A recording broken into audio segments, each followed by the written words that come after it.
देखो मैं तुमको एक बात बताता हूँ, बहुत ध्यान से सुनना। अगर तुमको डर नहीं लग रहा है बोर्ड से, अगर तुमको डर नहीं लग रहा है तो तुमको दिक्कत है। अगर तुमको डर लग रहा है तो तुम नॉर्मल हो। बहुत ध्यान से सुनना मैं क्या बोल रहा हूँ। देखो सिचुएशन एबनॉर्मल है और तुम्हारा बिहेवियर एबनॉर्मल है तो तुम नॉर्मल हो। If the situation is abnormal and your behaviour is abnormal, that means you are normal. But if the situation is abnormal and your behaviour is normal, then you are abnormal. समझे? अगर situation में nervous होना बनता है तो तुम nervous हो रहे हो तो ठीक है, तुम नॉर्मल हो। बोर्ड के एग्जाम से एंजाइटी होगी, थोड़ा थोड़ा लगेगा क्या होने वाला है, बटरफ्लाइज कूदेंगी, अरे मेरी जिंदगी में मार्कशीट में कुछ नहीं, ये हमेशा परमानेंट हो जाएगी, ये हो जाएगा, वो हो जाएगा, होगा वो। लेकिन अगर वो डर आ रहा है तो अच्छी बात है, नहीं आ रहा तो तुमको दिक्कत होनी चाहिए। क्या सारे नंबर मैटर करते हैं क्या हमारे जीवन में? 0% मैटर करते हैं। आज तुम क्या नंबर लाते हो वो 0 मैटर करते हैं। मेरे को ऐसा लगता है उससे कोई फर्क नहीं पड़ने वाला कि तुम्हारे क्या नंबर है। अच्छा एक एग्जांपल लेते हैं, अलग पांडे सर के पास हाईएस्ट क्वालिफिकेशन है क्लास 12th और इंडिया का सबसे largest live and tutoring platform physics वाला उनके नाम पे है। कितना ही फर्क पड़ गया ना नंबर लाने से, कितना ज्यादा ही फर्क पड़ता है नंबर लाने से, कोई फर्क नहीं पड़ने वाला। इंसान का इंटेंट सही होना चाहिए, उसकी सोच सही होनी चाहिए, बाकी तो सब ठीक ही हो जाता है लाइफ में। मेहनत करोगे तो सब मिलेगा। दिक्कत तुम्हारी भी नहीं है। मेरे को ऐसा लगता है कि तुम्हारे ऊपर जबरदस्ती का लोड डाला जाता है।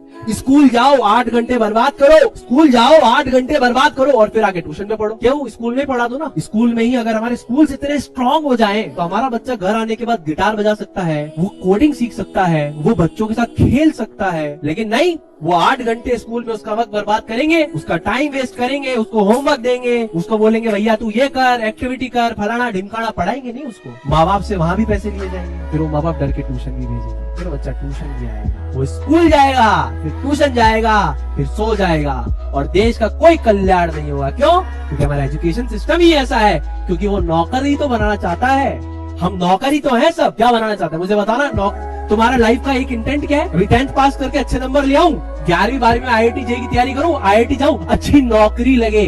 नौकरी तो बनना है ना तुमको। क्या बनना है? एट द एंड तुम्हारा गोल यही है, अच्छी नौकरी लगेगी तो अच्छी छोकरी मिलेगी। नौकर बनने के लिए तो कर रहे हो तुम सब। बात बड़ी कटाश होगी, तुम्हें लगेगा कि आदमी फालतू ज्ञान दे रहा है, लेकिन ये सत्य है और ये आदमी खुद वो फेस कर चुका है। तो वो आदमी फेस करने के बाद ही तुम्हें बता रहा है कि जाके पैर ना फटे बवाई ओ का जाने पीर पराई। जिसके पैर में लगी नहीं है उसे दर्द का कभी एहसास नहीं होता, जिसको लगी वो तो उसको दर्द का एहसास है। कि हमारा एजुकेशन सिस्टम ही घटिया है जो कि बच्चों को नौकरियों के लिए फोर्स करता है। बिट्स पिलानी बहुत बेहतरीन कॉलेज है, मैंने आज स्टोरी लगाई थी, आप लोगों ने देखा होगा कहीं पे। वहाँ मैंने बहुत उसको प्रेस किया। उस कॉलेज ने कहा है कि आपको 1 साल, 4 साल की इंजीनियरिंग में आपको 1 साल स्टार्टअप बनाने के लिए दिया जाएगा। देखिए क्या बेहतरीन पॉलिसी है। आज गर्व महसूस होता है कि हम उस देश में रहते हैं जो कि नौकरी के लिए फोर्स नहीं कर रहा है कॉलेज। वो कह रहा है नौकरी नहीं, तुम खुद की कंपनी खोलो। ये है बदलाव, ये बदलाव है हमारे देश में। एक कॉलेज कह रहा है कि आप अपनी कंपनी खोलो, आप मालिक बनो। अच्छी बात है, अच्छी सोच है और वो बच्चे बनेंगे। क्यों? क्योंकि उनमें एक थॉट प्रोसेस है। हमारे अंदर क्या थॉट प्रोसेस है? हमें नौकर बनना पसंद है, क्योंकि ये नौकरी का सिस्टम हमारा नहीं था, ये स्लेव सिस्टम ब्रिटिशर्स लाए कि इनके एजुकेशन सिस्टम को ऐसा बनाओ कि ये नौकर बने, क्योंकि उनको तो आपको नौकर ही बना के रखना था ना। अगर ब्रिटिशर्स आपको नौकर बनने से ऊपर आने देते तो वो राज कैसे करते? तो जिसको राज करना है वो नौकरी की बात नहीं करेगा। सर आपके बोर्ड में कितने आए थे? भाई मैं बोर्ड का टॉपर रह चुका, 96% थे मेरे बोर्ड में। पर मेरे को तो पता है ना कि मेरे को पता है कि उस सिस्टम से मैं अफेक्टेड रहा हूँ, तो मैं आप ही को बता रहा हूँ कि उससे कोई फर्क नहीं पड़ेगा। मेरे से आज तक किसी इंटरव्यू में किसी ने नहीं पूछा। मैंने इतने इंटरव्यूज क्लियर की, भैया आपके कितने 10th में नंबर थे, और मैंने इतने हजारों इंटरव्यू ले ली, लेकिन मैंने कभी सामने वाले से नहीं पूछा भैया जी आपके नंबर कितने थे, क्योंकि उससे कोई फर्क नहीं पड़ने वाला।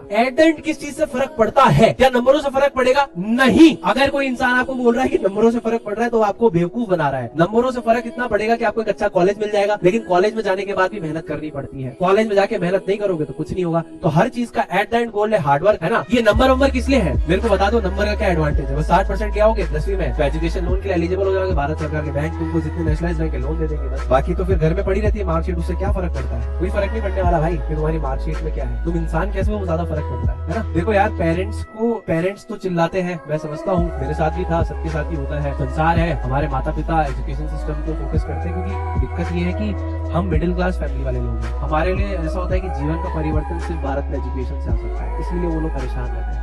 उन्हें लगता है कि जो हमने किया हमारे बच्चे ना करें, हमारे बच्चे बेहतर इंसान बन सके। जैसे मेरे माँ बाप ने भी किया, बहुत स्ट्रगल किया है। सुबह 5 बजे उठ के ट्यूशन लेना, फिर स्कूल जाना, फिर स्कूल जाके ट्यूशन लेना, मेरी मदर ने किया है। तो everybody do a lot of struggles, क्योंकि हमारे सोसाइटी में माहौल ही ऐसा है। तो वो भी सही है, वो भी सही है, वो अपनी जगह बिल्कुल सही है। वो अपना कर्म कर रहे हैं, तुम अपना कर्म करो। पर एक घर के अंदर एक इंसान ऐसा होता है जो उस पूरे खानदान का नक्शा बदलने का दम रखता है। आई थिंक वो तुमसे ही हो, क्या पता वो तुम हो जो खानदान का नक्शा बदल लो, शायद उस खानदान की सोच बदल जाए, तुम्हारे आने वाले बच्चे एंटरप्रेन्योर बने, नौकरी ना करे, नौकरी दे। बाकी नंबरों से कुछ नहीं होने वाला है। तुम्हारे माँ बाप को भी पता है, आज वो भी एक जिंदगी जी रहे हैं, शायद वो खुश है, शायद वो नहीं है। बहुत सारे लोगों के माँ बाप खुश होंगे, बहुत सारों के नहीं होंगे। जो खुश है जरूरी नहीं है कि वो नौकरी करके आए हैं या पढ़ाई करके आए हैं। आप देखिए भारत में टॉप 100 सक्सेसफुल लोग बता दीजिए, आपको कोई भी एजुकेशन सिस्टम से निकला हुआ इंसान नहीं मिलने वाला कि जो कि कन्वेंशनल तरीके से पढ़ के आए कि ओ भैया भैया भैया जेई के टॉपर बनेंगे, ओ नीट के टॉपर बनेंगे, ओके आईआईटी टॉप कर लिया, ओके अब तो मैं रिच बन गया। हुआ क्या ऐसा? अरे हुआ क्या? नहीं हुआ ना। भारत के टॉप बिलियनियर 100 की लिस्ट उठा के दे देना मेरे को, बता देना कितने लोग उसके अंदर से आईआईटी से हैं। एक दो मात्र होंगे क्या? सारे हैं क्या? सारे हैं क्या? नहीं मिलेंगे। तो कन्वेंशनल एजुकेशन सिस्टम से लोग कभी भी सक्सेसफुल नहीं बनते। हाउ रिलेटेड टर्म है, ठीक है। मेरे को ऐसा लगता है कि ये बातें तुम्हें कोई बताने वाला नहीं है, और किसी को तो बतानी है ना, क्योंकि हर इंसान की, भगवान श्री हनुमान को हनुमान किसने बनाया? आज मैं तुमसे पूछता हूँ, भगवान श्री हनुमान को हनुमान किसने बनाया? भगवान श्री हनुमान,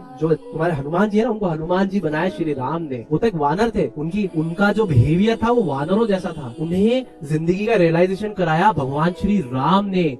जब वो उनसे मिले, कब मिले? जब सुग्रीव से उनकी बात हुई थी कि सुग्रीव उनको सपोर्ट करेंगे कि वो लंका पे आक्रमण करेंगे।